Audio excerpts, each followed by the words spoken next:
YSR Congress party ఎంపీల అభ్యర్థుల్లో కొంత సామాజిక సమీకరణల కోణంలో ఎంపీ అభ్యర్థుల్ని ఎంపిక చేస్తుంది. బీసీలకు ఎక్కువ ప్రాధాన్యత ఇస్తూ ఈసారి ఎంపీలను బరిలో దింపాలని వైసీపీ అధిష్టానం భావిస్తుంది. ఇప్పటికే కొన్ని నియోజకవర్గాలకి ఎంపీల నియోజకవర్గాలకు సంబంధించినటువంటి అభ్యర్థులు కూడా ప్రకటించింది. తాజాగా కొన్ని నియోజకవర్గాలకి మూడో లిస్టులో అనౌన్స్ చేయబోతుంది. దాంట్లో రాజమండ్రి ఎంపీ అభ్యర్థికి సంబంధించినటువంటి డాక్టర్ పద్మలత ప్రస్తుతం మనతో ఉన్నారు. ఆమె రాజమండ్రి ఎంపీ రేసులో ఉన్నారు. మార్గాని భరత్ని రాజమండ్రి టౌన్ అభ్యర్థిగా ఆల్రెడీ ప్రకటించారు కాబట్టి అక్కడ బీసీ అభ్యర్థిని ఎంపీ బరిలో దింపాలని యోచిస్తుంది. ప్రస్తుతం పద్మలత ఉన్న డాక్టర్ పద్మలత ఆమె బీసీ కులానికి సంబంధించిన వ్యక్తి. రాజమండ్రి ఎంపీ రేసులు ఉన్నారు. ఆల్రెడీ నితిన్ రెడ్డితోనూ జగన్తో కూడా భేటీ అయ్యారు. ప్రస్తుతం డాక్టర్ పద్మలత ఉన్నారు. మేడం, అంటే కేవలం సామాజిక సమీకరణ కోణంలోనే మీ అభ్యర్థిత్వాన్ని ముఖ్యమంత్రి ఎంపిక చేశారా, లేకపోతే వేరే కారణాలు ఉన్నాయా? లేదండి, నేను 2007లో కాంగ్రెస్ కార్పొరేషన్ రాజమహేంద్రవరం కార్పొరేషన్ ఎలక్షన్లో మేయరల్ క్యాండిడేట్గా నేను ఇండైరెక్ట్ ఎలక్షన్ వల్ల కార్పొరేటర్గా పోటీ చేయడం జరిగింది. అప్పుడు కాంగ్రెస్ కౌన్సిల్ ఫామ్ చేయకపోవడం వల్ల 5 సంవత్సరాలు కాంగ్రెస్ కార్పొరేటర్గా పనిచేశాను. నెక్స్ట్ అలాగే ఇప్పుడు 2019 నుంచి వైఎస్ఆర్సీ పార్టీలో చాలా క్రియాశీలకంగా పనిచేస్తున్నాను.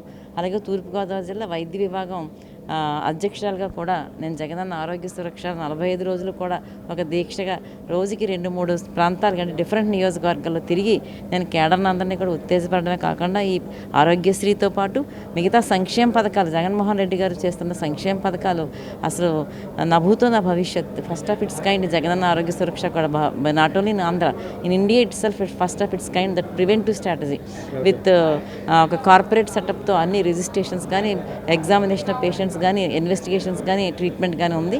సో అందరికీ కూడా నేను ఆ క్యాంప్స్లో పాల్గొనడం నన్ను జిల్లా మొత్తం అంటే ఈ జిల్లాయే పార్లమెంట్ కాన్స్టిట్యున్సీ నన్ను దగ్గర చేసింది.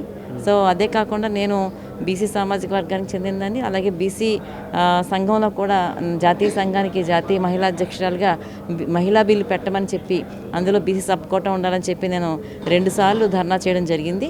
ఆ ధర్నాలో ఆర్ కృష్ణ గారితో ఆయన ఆధ్వర్యంలో చేయడం, అలాగే ప్రధాని నరేంద్ర మోడీ గారు పిలిచి ఆయన మాకు అవకాశం ఇవ్వడం, మెమరాండం సమర్పించడం, వితిన్ 6 వీక్స్ మహిళా బిల్లు పెట్టడం, ఇవన్నీ కూడా నేను ఈ మధ్యన సాధించిన అంశాలుగా పరిగణలోకి తీసుకున్నారు. అలాగే అక్కడ మీకు టికెట్ కన్ఫర్మ్ అయిద్దని మీరు ఎంతవరకు నమ్మకం ఉన్నారు? మిథున్ రెడ్డిని మీ రీజనల్ కోఆర్డినేటర్ మిథున్ రెడ్డిని కలిశారా? ఆయన ఏం చెప్పారు? వారిని కలిసాము, మేము చూస్తున్నాము. మీకు ఏమీ లేదు అని చెప్పడం అంటే వెంటనే చెప్పొచ్చు, ఏది ఉంది అన్నప్పుడు మాత్రం టైం తీసుకుంటున్నాము.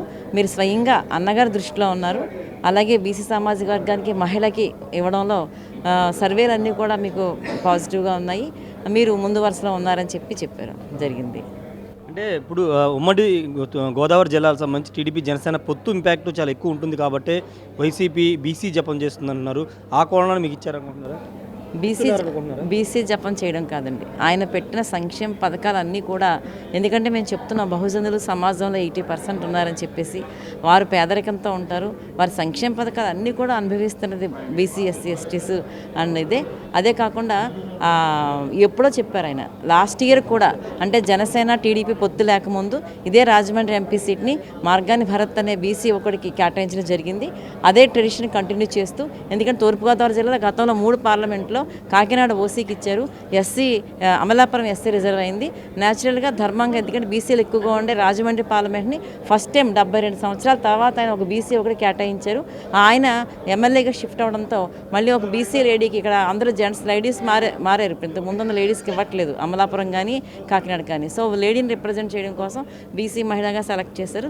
ఇది సింపుల్గా అది జనసేన టీడీపీకి ఢీకొట్టడానికి ఒక బీసీ జపం కాదని, వారు బీసీ రాజ్యాధికారం కానీ మహిళా రాజ్యాధికారం కానీ ఒక నినాదం కింద కాకుండా ఒక విధానంగా తీసుకున్న ముఖ్యమంత్రి జగన్మోహన్ రెడ్డి గారు హార్ట్ఫుల్గా కమిట్మెంట్తో ఈ నిర్ణయం తీసుకుంటారని చెప్పి నేను ఆశిస్తున్నాను. అంటే మీ కాన్స్టిట్యున్సీ ఒకవేళ మీకు సీట్ ఇస్తే కనుక రాజమండ్రి పార్లమెంట్ పరిధిలో టౌను రూరల్ నియోజకవర్గం 2019లో టీడీపీ గెలుచుకుంది. ఇప్పుడు ఆ 2 నియోజకవర్గాల అభ్యర్థులు మారుస్తున్నారు. ఎంతవరకు వర్కౌట్ అయ్యే అవకాశం?